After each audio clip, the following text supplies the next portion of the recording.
اعوذ باللہ من الشیطان الرجیم، بسم اللہ الرحمن الرحیم۔ آج ہم سٹارٹ کریں گے ازواج مطہرات ام المومنین۔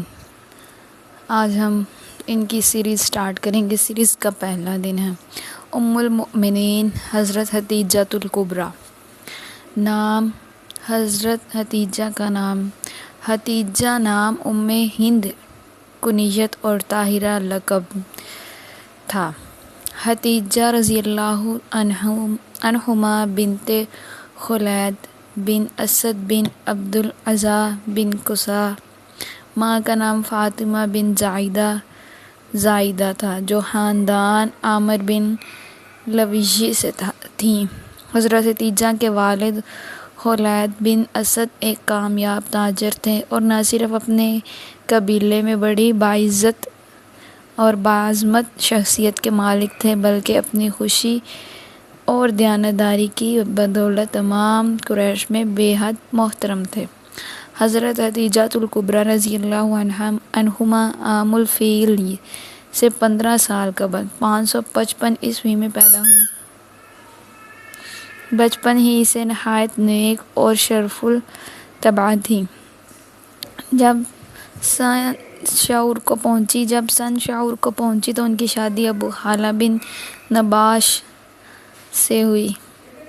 ابو خالہ سے ان کے 2 لڑکے ہوئے، ایک کا نام خالہ تھا اور زمانہ جاہلیت ہی میں مر گیا، دوسرے کا نام ہند تھا، یعنی روایتوں کے مطابق ان کو شرف صحابیت حاصل ہوا۔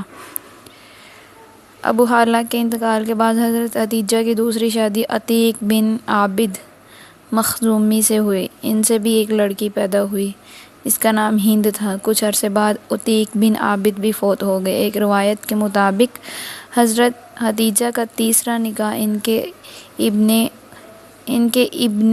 ام سیفی بن امیہ کے ساتھ ہوا اور ان کے انتقال کے بعد انہیں حضرت محمد صلی اللہ علیہ وسلم کی زوجیت کا شرف حاصل ہوا۔ لیکن اکثر روایتوں میں کہ حضرت خدیجہ الکبریٰ کا تیسرا اور آخری نکاح جناب رسول اللہ صلی اللہ علیہ وسلم سے ہوا۔ نبی صلی اللہ علیہ وسلم کی زوجیت میں آنے سے بیشتر حضرت خدیجہ اپنی بیوگی کی ایام میں خلوت گریز تھیں، اور وہ اپنے کچھ وقت خانہ کعبہ میں گزارتی اور کچھ وقت اس زمانہ کی معزز کائنہ خاتون عورتوں میں صرف کرتی اور اس سے زمانہ کے انقلاب پر وقتاً فوقتاً بحث کیا کرتی تھی۔ قریش کے بڑے بڑے سرداروں نے انہیں پیغام بھیجے نکاح کے، لیکن انہوں نے سب رد کر دیا، کیونکہ در پہ در صدمات نے ان کی طبیعت دنیا سے اچاٹ کر دی تھی۔ ادھر ان کے والد ضعف پیری کی وجہ سے اپنی وسیع تجارت کے انتظام سے عاجز آ گئے تھے۔ نرینہ اولاد کوئی زندہ نہ تھی۔ تمام کام اپنی ذہین اور عاقلہ بیٹی کے سپرد کر کے خود گوشہ نشین ہو گئے اور کچھ عرصہ بعد ان کا انتقال ہو گیا۔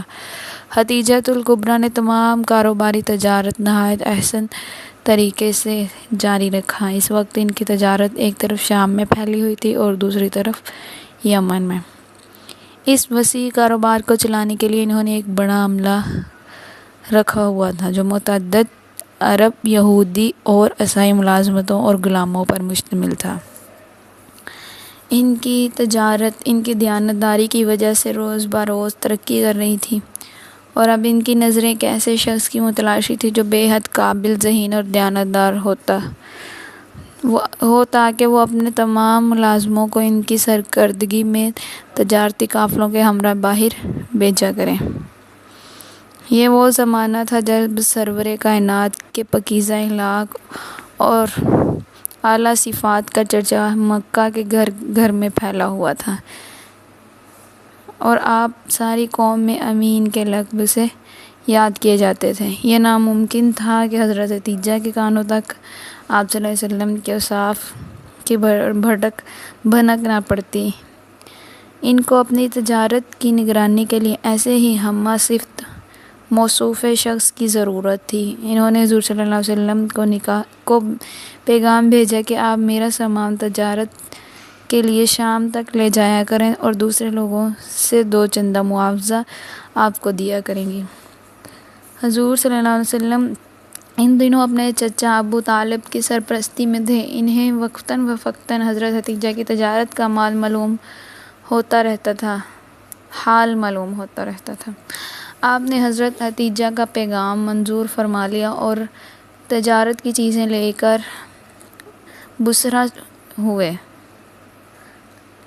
چلتے وقت حضرت ختیجہ نے اپنے غلام حاس میسرہ بھی حضور صلی اللہ علیہ وسلم کے ساتھ ہو دیا اور اس کی تقلید کی تاکہ حضور صلی اللہ علیہ وسلم کو تکلیف کوئی نہ ہونے پائے۔ حضرت محمد صلی اللہ علیہ وسلم کی دیانت داری اور سلیقے کی بدولت تمام سامان تجارت دگنے منافع پر فروخت ہو گیا۔ دوران سفر میں سردار قافلہ یعنی حضرت محمد صلی اللہ علیہ وسلم نے اپنے ساتھیوں کے ساتھ اچھا سلوک کیا۔